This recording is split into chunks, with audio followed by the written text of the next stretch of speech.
Looked over on the couch. Couch Broke in, right? How's it feel to be on the main pod? Amani here in the morning. Yeah. Look at Amani. Amani, how's it feel to be on the main pod? Yo, I'm gonna break this couch up. I'm telling y'all, this iteration of y'all is getting broken up. I know.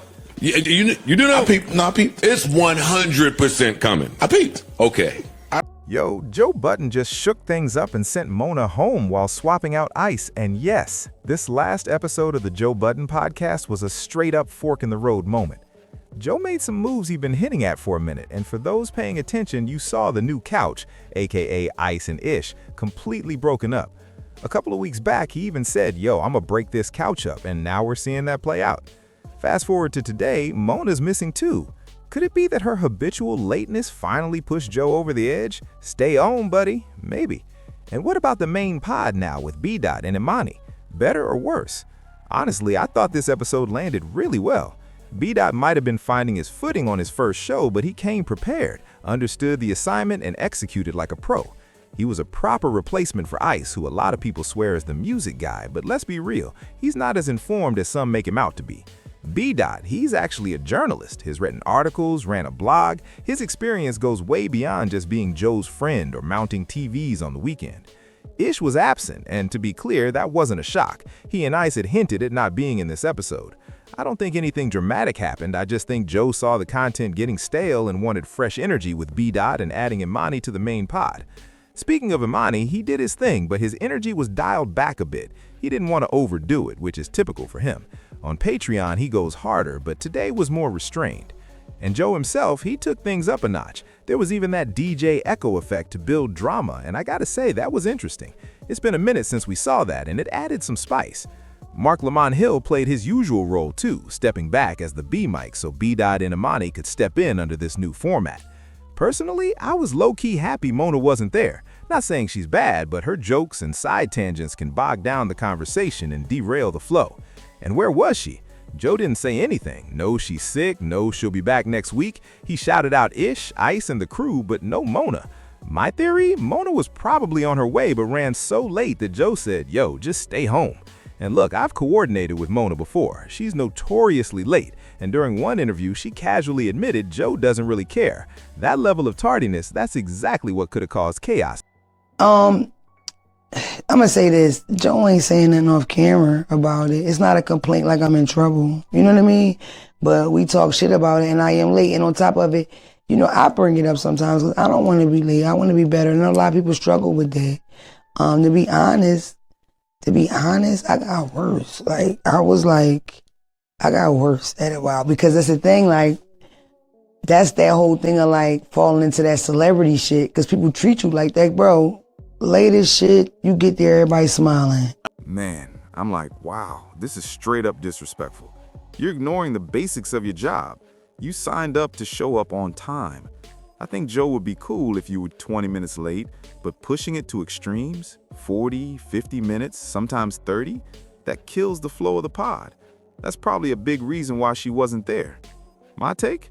Mona was running late, and Joe just said, stay home. That explains why the middle seat, the high chair they usually use for the toy, wasn't set up. Instead, they pivoted to a 4-mic setup with Parks off to the side. Now, the content? Fire. I'm not saying this should be the permanent lineup, but bringing back the OG crew with a new member like B-Dot, that was a win. But can B-Dot handle the show when it turns into a full-on roasting session? You know Mark Lamont Hill and Joe Budden will eventually take the gloves off and go at him, as is tradition in this joking back-and-forth vibe. Another thing that stood out? Joe is moving past the friendship era of the pod. He needs professionals, not just buddies. And if friends are on the pod, they've got to bring professionalism. Here's a theory that makes sense. People sometimes treat Joe's platform lightly because Joe himself invited them. He called Ish and Mona, creating a power dynamic where they felt like, Joe likes me, I can do what I want. No incentive to step up, no need to elevate the platform. That dynamic shifts when he brings in people who actually want to be there. Shout out to Nick Knack, who pointed out it's been 6 months since Mona joined in September, and now it's March. Could Mona have been on a temporary contract and now they're renegotiating? She joked about asking for a raise, but considering repeated lateness and her integration with the cast, the numbers don't really justify it. She seems like a star who wants her own show, can't really play a role. And that's fine, totally fine if she steps back. But she does bring her own audience, and the metrics tick up whenever she's on. Bottom line, this is a massive shakeup for the Joe Budden podcast, one that could have long-reaching effects. Joe has flirted with a rotating cast for a while, saying, "We want people cycling in and out, like Saturday Night Live." But on SNL, people leave on their own. Here, nobody's leaving. Ice? Where would he even go? The pod is his platform. He's not an entertainer outside it. His value comes from knowing Joe, being his friend, and having stories about him. Ish? Maybe he could move on. Ish might move on somewhere else, but honestly, I don't think his topics will be as compelling as what the Joe Budden podcast puts on the table. You can talk gossip, politics, real estate, whatever, but it won't pull the audience like Joe does. Let me know what y'all think in the comments. Did you enjoy the episode? I know I did. How do I know? 3 hours flew by like nothing. The last few months, those 3 hours felt like forever. Like, oh wow, it's only been 40 minutes. But this episode, smooth as hell. No fast forwarding. Time just bent. People were letting Joe run the show, and it was awesome. Now, the question is, can they maintain this energy on Patreon? That's the spot that's been lacking. I have doubts.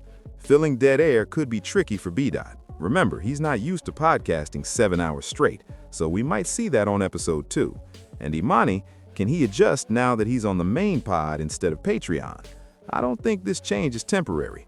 Rotating Ish and Ice out and adding people as Joe sees fit, this feels like a long-term move.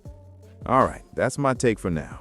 This is a major fork-in-the-road moment for the Joe Budden podcast. The urgency is real, and it's wild to see how hip-hop media is shifting. I was listening to Ebro in the mornings. Well, Ebro, Laura Rosenberg.